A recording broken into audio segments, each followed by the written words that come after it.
Welcome to the Locked Room. Stories from the golden age of mystery and crime fiction. I'm Mardell, and this week's story is Cheating the Gallows by Israel Zangwill. They say that a union of opposites makes the happiest marriage. And perhaps it is on the same principle that men who chum are always so oddly assorted. You shall find a man of letters sharing diggings with an auctioneer, and a medical student pigging with a stockbroker's clerk. Perhaps each thus escapes the temptation to talk shop in his hours of leisure, while he supplements his own experiences of life by his companions.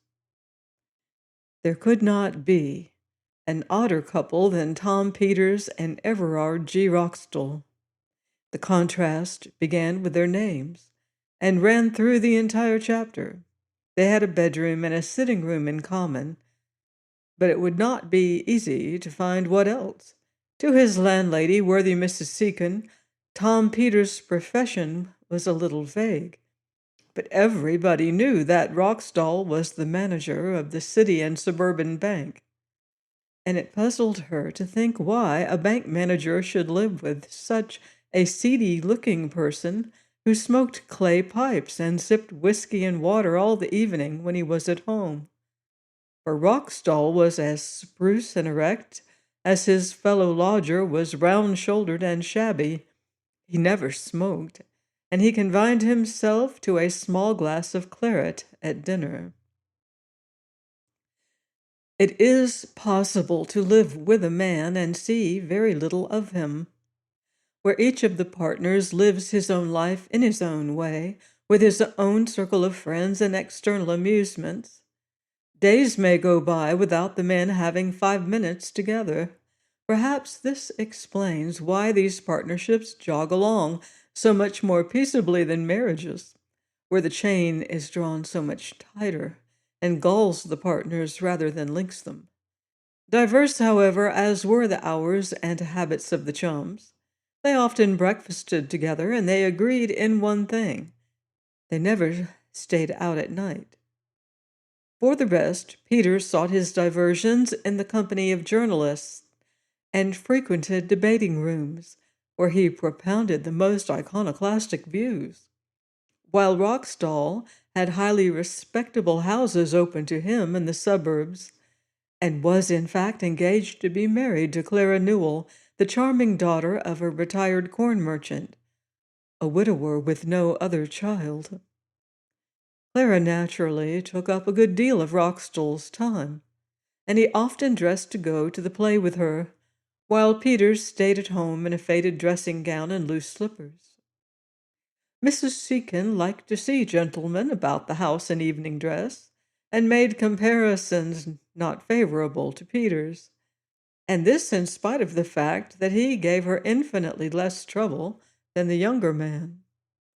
It was Peters who first took the apartments, and it was characteristic of his easygoing temperament that he was so openly and naively delighted with the view of the Thames obtainable from the bedroom window that Mrs. Seacon was emboldened to ask 25% more than she had intended.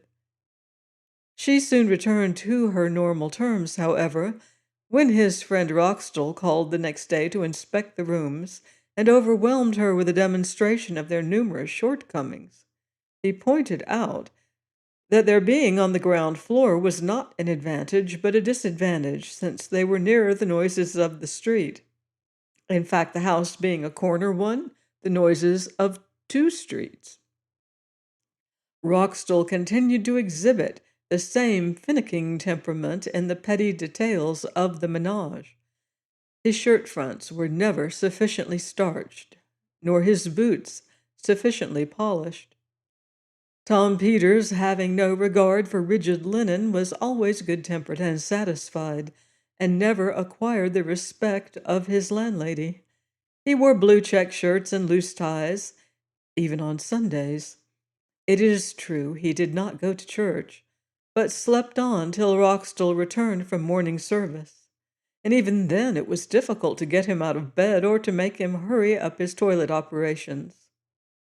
Often the midday meal would be smoking on the table, while Peters would smoke in the bed, and Roxdal, with his head thrust through the folding doors that separated the bedroom from the sitting room, would be adjuring the sluggard to rise and shake off his slumbers, and threatening to sit down without him lest the dinner be spoilt. In revenge, Tom was usually up first on weekdays, sometimes at such unearthly hours that Polly had not yet removed the boots from outside the bedroom door, and would bawl down to the kitchen for his shaving water. For Tom, lazy and indolent as he was, shaved with the unfailing regularity of a man to whom shaving has become an instinct. If he had not kept fairly regular hours, Mrs. Seacon would have set him down as an actor. So clean-shaven was he. Roxdal did not shave. He wore a full beard, and being a fine figure of a man to boot, no uneasy investor could look upon him without being reassured as to the stability of the bank he managed so successfully.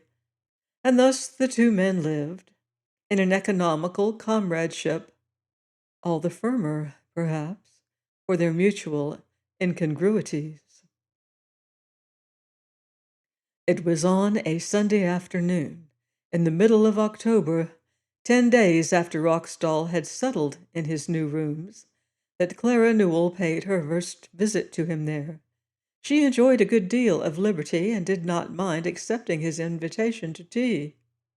The corn merchant, himself indifferently educated, had an exaggerated sense of the value of culture, and so Clara, who had artistic taste, without much actual talent, had gone in for painting, and might be seen in pretty toilets, copying pictures in the museum. At one time it looked as if she might be reduced to working seriously at her art, for Satan, who finds mischief for idle hands to do, had persuaded her father to embark the fruits of years of toil in bubble companies. However, things turned out not so bad as they might have been. A little was saved from the wreck, and the appearance of a suitor, in the person of Everard G. Roxdal, ensured her a future of competence, if not of the luxuries she had been entitled to expect. She had a good deal of affection for Everard, who was unmistakably a clever man, as well as a good-looking one. The prospect seemed fair and cloudless. Nothing presaged the terrible storm that was about to break over these two lives.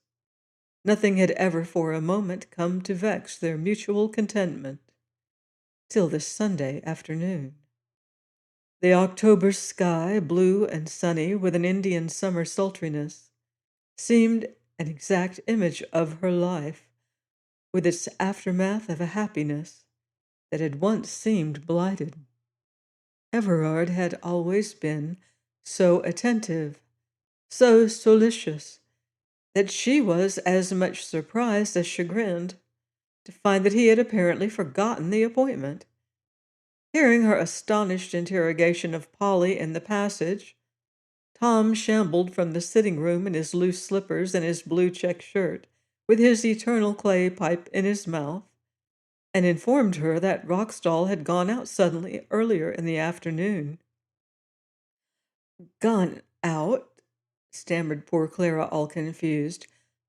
"But he asked me to come to tea."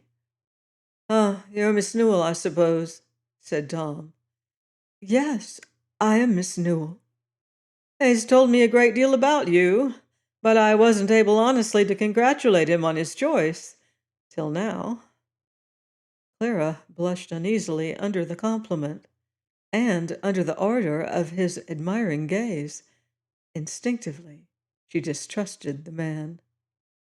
The very first tones of his deep bass voice gave her a peculiar shudder, and then his impoliteness in smoking that vile clay was so gratuitous. "Oh, then you must be Mr. Peters," she said in return, He has often spoken to me of you." "Heh," said Tom laughingly. "I suppose he's told you all my vices. That accounts for your not being surprised at my Sunday attire." She smiled a little, showing a row of pearly teeth. "Everard describes to you all the virtues," she said. "Now that's what I call a friend!" he cried ecstatically. "But won't you come in? He must be back in a moment. He surely would not break an appointment with you." The admiration latent in the accentuation of the last pronoun was almost offensive. She shook her head. She had a just grievance against Everard and would punish him by going away indignantly. "Do let me give you a cup of tea," Tom pleaded. "You must be awfully thirsty this sultry weather. There, I will make a bargain with you if you will come in now. I promise to clear out the moment Everard returns and not spoil your tete-a-tete." But Clara was obstinate. She did not at all relish this man's society, and besides, she was not going to throw away her grievance against Everard. "I know Everard will slang me dreadfully when he comes in if I let you go," Tom urged. "Tell me at least where he can find you." "I am going to take the bus at Charing Cross, and I'm going straight home," Clara announced determinedly. She put up her parasol in a pet and went up the street into the Strand. A cold shadow seemed to have fallen over all things. But just as she was getting into the bus, a hansom dashed down Trafalgar Square, and a well-known voice hailed her. The hansom stopped, and Everard got out and held out his hand. "I'm so glad you're a bit late," he said. "I was called out unexpectedly and have been trying to rush back in time. You wouldn't have found me if you'd been punctual. But I thought," he added, laughing, "I could rely on you as a woman." "I was punctual," Clara said angrily. "I was not getting out of this bus, as you seem to imagine, but into it, and was going home." "My darling," he cried remorsefully, "1,000 apologies." The regret on his handsome face soothed her. He took the rose he was wearing in the buttonhole of his fashionably cut coat and gave it to her. "Why were you so cruel?" he murmured as she nestled against him in the hansom. "Think of my despair if I had come home to hear you had come and gone. Why didn't you wait a moment?" A shudder traversed her frame. "Not with that man, Peters," she murmured. "Not with that man Peters?" he echoed sharply. "What's the matter with Peters?" "I don't know," she said. "I don't like him." "Clara," he said half sternly, half cajolingly, "I thought you were above these feminine weaknesses. You were punctual, strive to be reasonable. Tom is my best friend. From boyhood we have been always together. There is nothing Tom would not do for me, or I for Tom. You must like him, Clara, you must, if only for my sake." "I'll try," Clara promised, and then he kissed her in gratitude and broad daylight. "You'll be very nice to him at tea, won't you?" he said anxiously. "I shouldn't like you two to be bad friends." "I don't want to be bad friends," Clara protested. "Only the moment I saw him, a strange repulsion and mistrust came over me." "You're quite wrong about him, quite wrong," he assured her earnestly. "When you know him better, you'll find him the best of fellows." "Oh, I know," he said suddenly. "I suppose he was very untidy. You women go so much by appearances." "Not at all," Clara retorted. "'Tis you men who go by appearances." "Yes, you do. That's why you care for me," he said, smiling. She assured him it wasn't, and she didn't care for him so much as he plumed himself, but he smiled on. His smile died away, however, when he entered his rooms and found Tom nowhere. "I dare say you've made him run about hunting for me," he grumbled. "Perhaps he knew I'd come back and went away to leave us together," she answered. "He said he would when you came." And yet you say you don't like him." She smiled reassuringly. Inwardly, however, she felt pleased at the man's absence. If Clara Newell could have seen Tom Peters carrying on with Polly in the passage, she might have felt justified in her prejudice against him. It must be confessed, though, that Everard also carried on with Polly. Alas, it is to be feared that men are much of a muchness where women are concerned. Shabby men and smart men, bank managers and journalists, bachelors and semi-detached bachelors. Perhaps it was a mistake after all to say the chums had nothing patently in common. Everard, I am afraid, kissed Polly rather more often than Clara.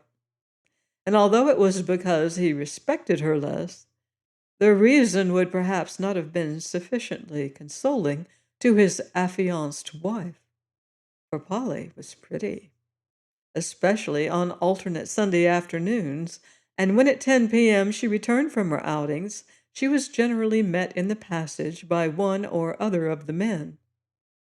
Polly liked to receive the homage of real gentlemen and set her white cap at all indifferently.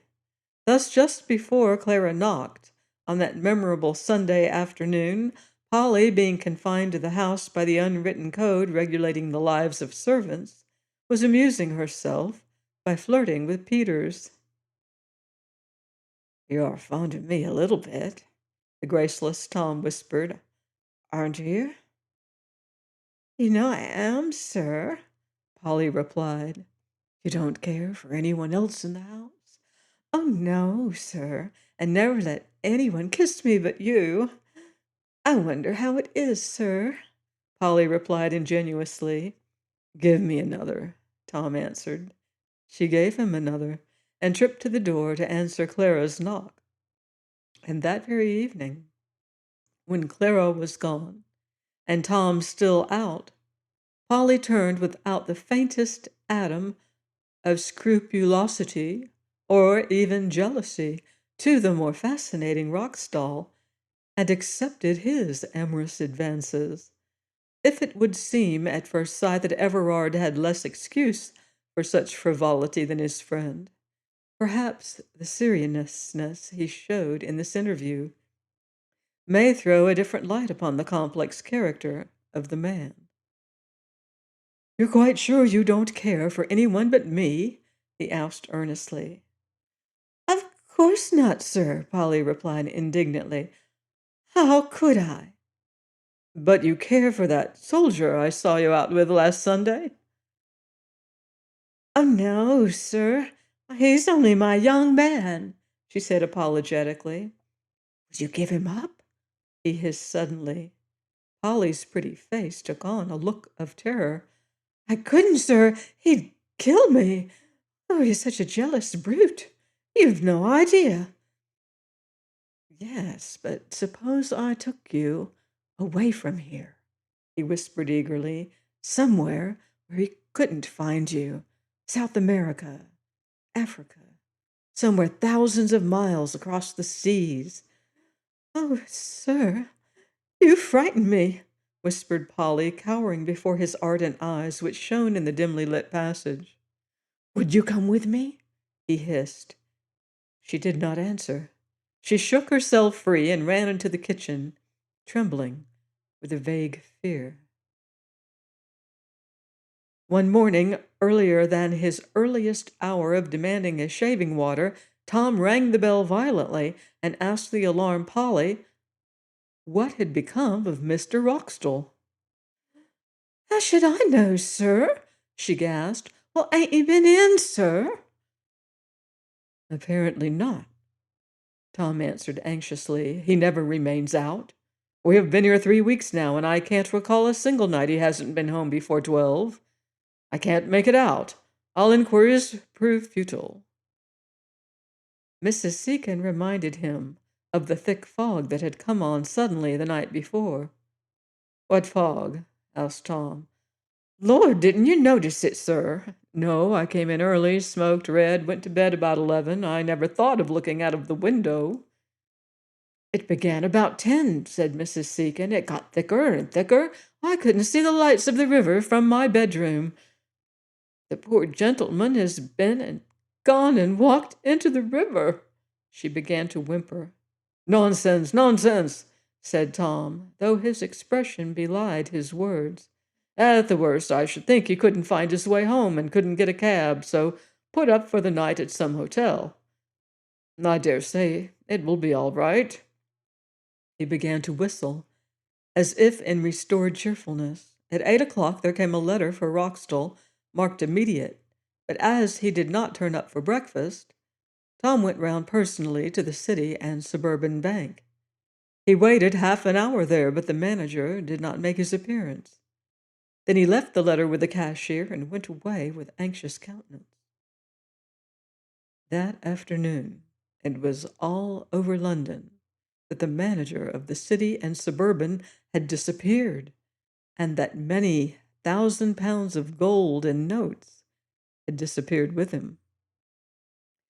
Scotland Yard opened the letter, marked immediate, and noted that there had been a delay in its delivery, for the address had been obscure, and an official alteration had been made. It was written in a feminine hand and said, On second thoughts, I cannot accompany you. Do not try to see me again. Forget me. I shall never forget you. There was no signature. Clara Newell, distracted, disclaimed all knowledge of this letter.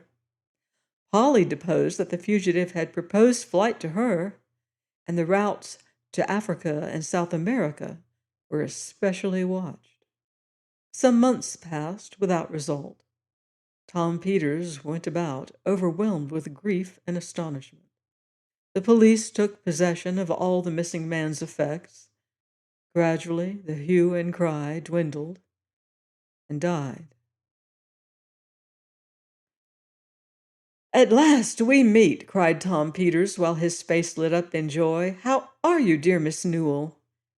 Clara greeted him coldly. Her face had an abiding pallor now. Her lover's flight and shame had prostrated her for weeks. Her soul was the arena of contending instincts. Alone of all the world, she still believed in Everard's innocence, felt there was something more than met the eye, divined some devilish mystery behind it all. And yet, that damning letter from an anonymous lady shook her sadly.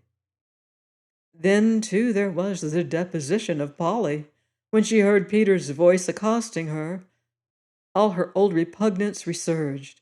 It flashed upon her that this man, Roxdal's boon companion, must know far more than he had told to the police. She remembered how Everard had spoken of him with what affection and confidence. Was it likely he was utterly ignorant of Everard's movements? Mastering her repugnance, she held out her hand. It might be well to keep in touch with him. He was possibly the clue to the mystery. She noticed he was dressed a shade more trimly and was smoking a meerschaum. He walked along at her side, making no offer to put his pipe out. You have not heard from Everard? He asked. She flushed. Do you think I'm an accessory after the fact? She cried. No, no, he said soothingly. Pardon me, I was thinking he might have written. Giving no exact address, of course. Men do sometimes dare to write thus to women. But of course, he knows you too well. You would have put the police on his track. Certainly, she exclaimed indignantly. Even if he is innocent, he must face the charge. Do you still entertain the possibility of his innocence? I do, she said boldly, and looked him full in the face. His eyelids drooped with a quiver. Don't you? I have hoped against hope, he replied in a voice faltering with emotion. Poor old Everard! But I am afraid there is no room for doubt. Oh, this wicked curse of money, tempting the noblest and the best of us. The weeks rolled on. Gradually, she found herself seeing more and more of Tom Peters, and gradually, strange to say, he grew less repulsive. From the talks they had together, she began to see that there was really no reason to put faith in Everard. His criminality, his faithlessness were too flagrant. Gradually, she grew ashamed of her early mistrust of Peters. Remorse bred esteem, and esteem ultimately ripened into feelings so warm that when Tom gave freer vent to the love that had been visible to Clara from the first, she did not repulse him. It is only in books that love lives forever. Clara, so her father thought, showed herself a sensible girl in plucking out an unworthy affection and casting it from her heart. He invited the new lover to his house and took to him at once. Roxdal's somewhat supercilious manner had always jarred upon the unsophisticated corn merchant. With Tom, the old man got on much better. While evidently quite as well informed and cultured as his whilom friend, Tom knew how to impart his superior knowledge with the accent on the knowledge rather than on the superiority, while he had the air of gaining much information in return. Those who are most conscious of defects of early education are most resentful of other people sharing their consciousness. Moreover, Tom's bonhomie was far more to the old fellow's liking than the studied politeness of his predecessor, so that on the whole Tom made more of a conquest of the father than of the daughter. Nevertheless, Clara was by no means unresponsive to Tom's affection, and when, after one of his visits to the house, the old man kissed her fondly and spoke of the happy turn things had taken, and how, for the second time in their lives, things had mended when they seemed at their blackest, her heart swelled with a rush of gratitude and joy and tenderness, and she fell sobbing into her father's arms. Tom calculated that he had made a clear 500 a year by occasional journalism, besides possessing some profitable investments, which he had inherited from his mother, so that there was no reason for delaying the marriage. It was fixed for May Day, and the honeymoon was to be spent in Italy. But Clara was not destined to happiness. From the moment she had promised herself to her first love's friend, old memories began to rise up and reproach her. Strange thoughts stirred in the depths of her soul, and in the silent watches of the night she seemed to hear Everard's accents charged with grief and upbraiding. Her uneasiness increased as her wedding day drew nearer. One night, after a pleasant afternoon, spent in being rowed by Tom among the upper reaches of the Thames, she retired to rest full of vague forebodings, and she dreamt a terrible dream. The dripping form of Everard stood by her bedside, staring at her with ghastly eyes. Had he been drowned on the passage to his land of exile? Frozen with horror, she put the question. "I've never left England," the vision answered. Her tongue clove to the roof of her mouth. "Never left England," she repeated in tones which did not seem to be hers. The wraith's stony eyes stared on, but there was silence. "Where have you been, then?" she asked in her dream. "Very near you," came the answer. "There has been foul play, then?" she shrieked. The phantom shook its head in doleful assent. "I knew it!" she shrieked. "Tom Peters! Tom Peters has done away with you! Is it not he? Speak!" "Yes, it is he. Tom Peters, whom I loved more than all the world." Even in the terrible oppression of the dream, she could not resist saying, woman-like, "Did I not warn you against him?" The phantom stared on silently and made no reply. "But what was his motive?" she asked at length. "Love of gold. And you.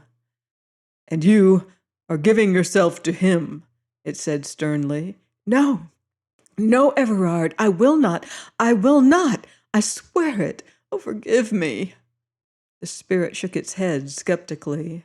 "You love him. Women are false as men." She strove to protest again, but her tongue refused its office. "If you marry him, I shall always be with you. Beware." The dripping figure vanished as suddenly as it came, and Clara awoke in a cold perspiration. Oh, it was horrible. The man she had learnt to love, the murderer of the man she had learnt to forget. How her original prejudice had been justified. Distracted, shaken to her depths, she would not take counsel even of her father, but informed the police of her suspicions. A raid was made on Tom's rooms, and lo, the stolen notes were discovered in a huge bundle. It was found that he had several banking accounts with a large, recently deposited amount in each bank. Tom was arrested. Attention was now concentrated on the corpses washed up by the river. It was not long before the body of Roxdal came to shore, the face distorted almost beyond recognition by long immersion, but the clothes patently his, and a pocketbook in the breast pocket, removing the last doubt. Mrs. Seacon and Polly and Clara Newell all identified the body. Both juries returned a verdict of murder against Tom Peters. The recital of Clara's dream producing a unique impression in the court and throughout the country, especially in theological and theosophical circles. The theory of the prosecution was that Roxdal had brought home the money, whether to fly alone or to divide it, or whether even for some innocent purpose, as Clara believed, was immaterial. That Peters, determined to have it all, that he had gone out for a walk with the deceased, and taking advantage of the fog, had pushed him into the river, and that he was further impelled to the crime by love for Clara Newell, as was evident from his subsequent relations with her. The judge put on the black cap. Tom Peters was duly hung by the neck till he was dead. When you read this, I shall be dead and laughing at you. I've been hung for my own murder. I am Everard G. Roxdal. I am also Tom Peters. We two were one. When I was a young man, my mustache and beard wouldn't come. I bought false ones to improve my appearance. One day, after I had become manager of the City and Suburban Bank, I took off my beard and mustache at home, and the thought crossed my mind that nobody would know me without them. I was another man. Instantly, it flashed upon me that if I ran away from the bank, that other man could be left in London, while the police were scouring the world for a non-existent fugitive. But this was only the crude germ of the idea. Slowly I matured my plan. The man who was going to be left in London must be known to a circle of acquaintances beforehand. It would be easy enough to masquerade in the evenings in my beardless condition, with other disguises of dress and voice. But this was not brilliant enough. I conceived the idea of living with him. It was Box and Cox reversed. We shared rooms at Mrs. Seacon's. It was a great strain, but it was only for a few weeks. I had trick clothes in my bedroom like those of quick-change artists. In a moment, I could pass from Roxdal to Peters, and from Peters to Roxdal. Polly had to clean 2 pairs of boots a morning, cook 2 dinners, etc., etc. She and Mrs. Seacon saw one or the other of us every moment. It never dawned upon them. They never saw us both together. At meals, I would not be interrupted, ate off 2 plates, conversed with my friend in loud tones. A slight ventriloquial gift enabled me to hold audible conversations with him when he was supposed to be in the bedroom. At other times, we dined at different hours. On Sundays, he was supposed to be asleep when I was in church.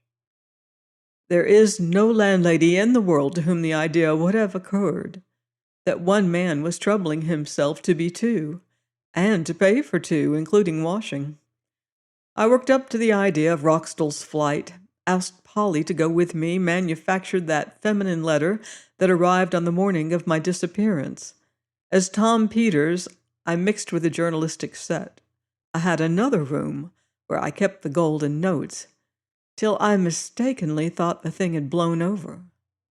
Unfortunately, returning from here on the night of my disappearance, with Roxdal's clothes in a bundle I intended to drop into the river, it was stolen from me in the fog, and the man into whose possession it ultimately came appears to have committed suicide, so that his body, dressed in my clothes, was taken from mine. What perhaps ruined me was my desire to keep Clara's love and to transfer it to the survivor. Everard told her I was the best of fellows. Once married to her, I would not have had much to fear. Even if she had discovered the trick, a wife cannot give evidence against her husband and often does not want to. I made none of the usual slips. But no man can guard against a girl's nightmare after a day up the river and a supper at the Star and Garter. I might have told the judge he was an ass, but then I should have had penal servitude for bank robbery. That is worse than death. The only thing that puzzles me, though, is whether the law has committed murder or I, suicide. What is certain is that I have cheated the gallows. Sometimes a man can be so clever that he outsmarts himself. Join me next week for another criminal case of chaos and mystery on The Locked Room. And in the meantime, beware of footsteps in the dark.